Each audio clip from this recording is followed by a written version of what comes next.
In today video, I will be talking about that why cell are specialized in their function. Previous video में मैंने ये बताया था कि सेल जो है ये डिफरेंट फंक्शन करते हैं एक मल्टी सेलुलर ऑर्गेनिज्म में। तो ये अपने फंक्शन में स्पेशलाइज होते हैं। कुछ सेल इस तरह होता है जिसका काम ये होता है कि वो ऑक्सीजन को ट्रांसपोर्ट करे।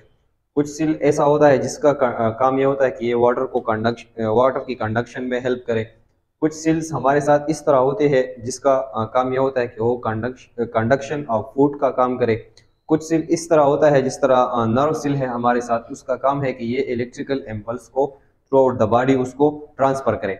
तो ये सेल जो है ये क्यों अपने फंक्शन में स्पेशलाइज होते हैं, हर एक फंक्शन के लिए अलग अलग सेल जो है ये क्यों होता है। तो इसमें हमारे पास 3 इंपॉर्टेंट फैक्टर है, अब हम उसको डिस्कस करेंगे। Why the cell are specialize for their function. ये सेल जो है ये अपने फंक्शन के लिए स्पेशलाइज क्यों होते हैं, हर एक सेल का अपना अपना फंक्शन जो है वो क्यों होता है। ऐसे क्या इस सेल में हमारे साथ चेंजेस होती है कि ये एक दूसरे के साथ फंक्शन में मुख्तलिफ है। तो इसमें हमारे पास जो है 3 इंपॉर्टेंट फैक्टर है। ये सेल अपने फंक्शन में इस स्पेशलाइज है कि ड्यू टू देयर साइज, कि इसकी साइज में हमारे साथ चेंजेस है। कुछ सिल ऐसे होते हैं जो बहुत ज़्यादा लंबे होते हैं और कुछ सिल ऐसे होते हैं जो बहुत ज़्यादा छोटे होते हैं। तो अपनी साइज में वेरिएशन की वजह से सिल जो है इसकी डिफरेंट डिफरेंट फंक्शन है। लेटर एग्जांपल में हम सारों को एक्सप्लेन करेंगे। ड्यू टू दियर शेप, अपनी शेप की वजह से भी हमारे साथ सिल जो है ये एक दूसरे के साथ जो है अपने फंक्शन में वेरी करते हैं। प्रेजेंस ऑफ ऑर्गेनील्स, कुछ सिल ऐसे होते हैं जिसमें एक ऑर्गेनील जो है वो प्रेजेंट होगा, तो उस ऑर्गेनील ही की बिना पर वो ये फंक्शन जो है अपना स्पेशलिटी का फंक्शन जो है वो परफॉर्म करेगा। दूसरा सिल जो है वो ये फंक्शन इसलिए नहीं कर सकेगा कि उसमें ये ऑर्गेनील जो है ये एब्सेंट होगा। तो अब हम इन फैक्टर्स को एग्जांपल के थ्रू एक्सप्लेन करते हैं कि ये 3 फैक्टर्स के वजह से क्यों हमारे साथ ये सिल जो है ये स्पेशलाइज होते हैं। हर एक सिल अपना अपना फंक्शन जो है वो परफॉर्म करता है। एग्जाम्पल, अगर मैं सबसे पहला एग्जाम्पल ले लूँ नर्व सेल का, तो नर्व सेल जो है इसका ये फंक्शन था कि ये थ्रू आउट द बॉडी जो है हमारे पास इलेक्ट्रिकल एक्टिविटी को ट्रांसमिट करे। अगर सेल का ये काम है कि ये इलेक्ट्रिकल इम्पल्स को ट्रांसमिट कर रहा है, तो ये काम ये तब करेगा जब ये हमारे पास लॉन्ग होंगे, इसका लेंथ जो है बहुत ज़्यादा हमारे साथ होगा, तो फिर ये थ्रू आउट द बॉडी हमारे साथ इलेक्ट्रिकल एक्टिविटी को ट्रांसमिट करेगा। तो हमारे पास जो नर्व सिल है ये ह्यूमन बॉडी में सबसे लॉन्ग सिल है। लॉन्गेस्ट सिल ऑफ द ह्यूमन बॉडी जो हमारे साथ है वो हमारे पास है नर्व सिल। ये मैंने इसका एक सिल जो है ये ड्रा किया है और इसका ये लेंथ बहुत ज़्यादा जो है ये बहुत ज़्यादा लेंथी होता है और थ्रू आउट द बॉडी जो है हमारे साथ ये जो है बिछाए होते हैं। दूसरा, अगर आप देखें जाइलम, जाइलम सेल के बारे में मैंने ये बताया था कि इसका फंक्शन ये है कि ये हमारे पास कंडक्शन ऑफ वाटर करे। तो ये प्लांट में हमारे साथ मौजूद है और इसका काम ये है कि ये वाटर को कंडक्ट करते हैं। जब एक सिल वाटर को कंडक्ट करता है तो हमारे साथ ये जरूरी है कि इसका शेप जो है वो ट्यूब लाइक हो, एक पाइप जैसा। पाइप, जिस तरह पाइप में हमारे साथ वाटर जो है कंडक्ट होता है, तो इस सिल के लिए भी जरूरी है कि ये ट्यूब लाइक हो, ये एक हलो हो और इसमें इंटरनल हमारे साथ स्पेस हो। तो ये मैंने जाइलम का सिल ड्रा किया है। तो ये इस तरह की लंबा ट्यूब टाइप ऑफ सिल है हमारे साथ प्लांट की बॉडी में, और वाटर जो है इस तरह इसमें हमारे साथ कंडक्ट होते हैं। तो इसकी शेप ही की वजह से हमारे साथ इसका जो है ये फंक्शन है कि ये हमारे पास वाटर की कंडक्शन का काम करता है। रेड ब्लड सेल, हमने ये बताया था कि रेड ब्लड सेल का काम ये है कि ये हमारे पास ऑक्सीजन का ट्रांसपोर्ट करता है throughout the body. Red blood cell transport oxygen. तो इस रेड ब्लड सेल की शेप में ऐसे क्या चेंजेस है जिसकी वजह से ये इस काबिल है कि ये ज्यादा ऑक्सीजन को जो है वो ट्रांसपोर्ट कर सकता है।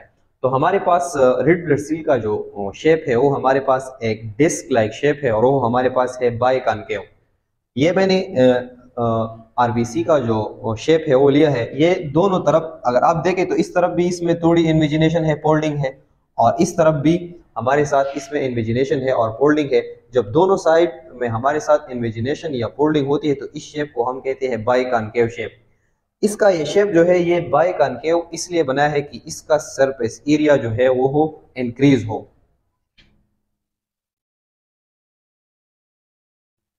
having large surface area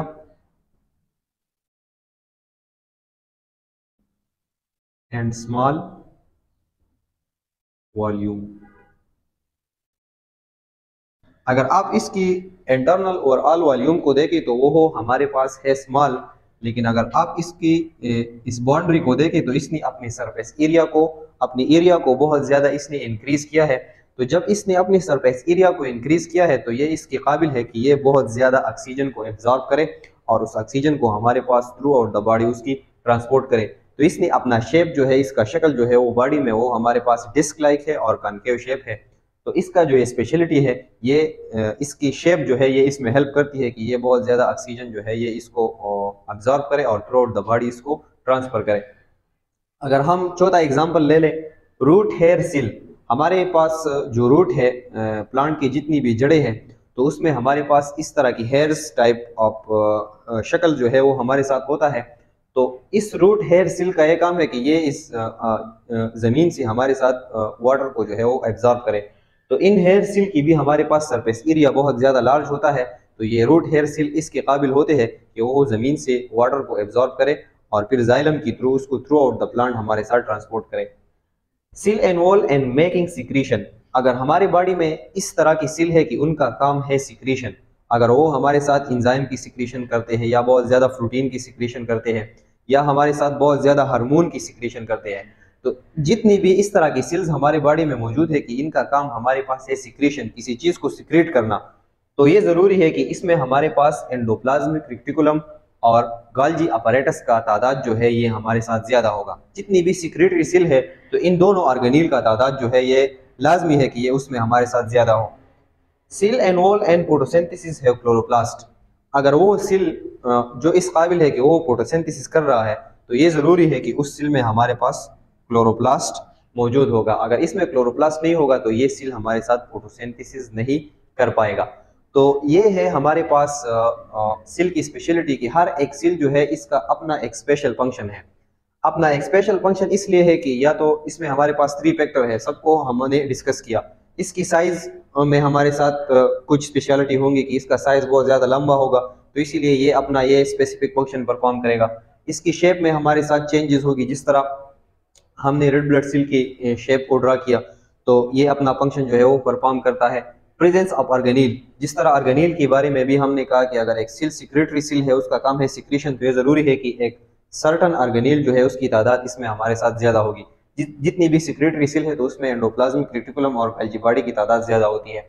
इसी तरह हमने दूसरी ऑर्गेनील की बात भी की, क्लोरोप्लास्ट। अगर एक सेल है उसकी स्पेशलिटी है कि वो फोटोसिंथेसिस कर रहा है, ये उसका फंक्शन है, तो ये ज़रूरी है कि उसमें हमारे पास एक ऑर्गेनील क्लोरोप्लास्ट जो है उसका होना ज़रूरी है। तो ये था हमारे पास एक स्पेशलिटी सेल में। तो जब हम स्पेशलिटी की तरफ जाते हैं तो फिर हम सिस्टम में हर एक सेल को डिटेल से पढ़ेंगे, हर एक सेल किस तरह एक दूसरे से मुख्तलिफ होता है और ये सेल जो है आपस में किस तरह कंबाइन हुए हैं और इसने टिश्यू किस तरह बनाया है। तो ये हमारा आने वाला नेक्स्ट पोर्शन है। तो नेक्स्ट वीडियो में हमारा एक टॉपिक है कि cell is an open system, उसको हम डिस्कस करेंगे और फिर हम डिस्कस करेंगे सेल की surface area to volume ratio. So you can take a screenshot.